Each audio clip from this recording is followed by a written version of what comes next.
Allora, qui alla Festa delle Rane abbiamo 4 piatti di punta a base di rane, che sono le rane fritte, le rane imperiali, che non sono altro che delle rane in umido, il risotto fatto con la polpa di rana e dei tortelli al ripieno anche di polpa di rane.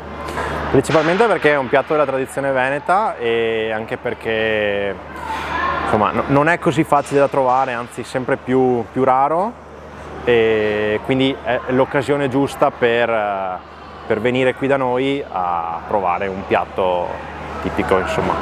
Allora, la Festa delle Rane nasce circa 40 anni fa da un gruppo di amici che, presi dalla voglia di mangiare le rane, invece che fare una cena hanno deciso di organizzare una festa, e da lì è nata appunto la Festa delle Rane, che dopo 40 anni conta circa 140 volontari in 8 sere e siamo diventati una delle più grandi feste sagre della regione Veneto.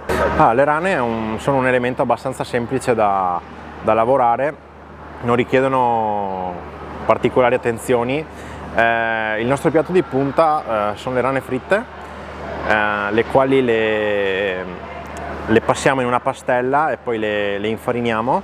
La pastella, diciamo, è una ricetta nostra, segreta, che abbiamo sviluppato negli anni, che i fondatori hanno sviluppato e che appunto ci portiamo dietro sin dall'inizio, da 40 anni.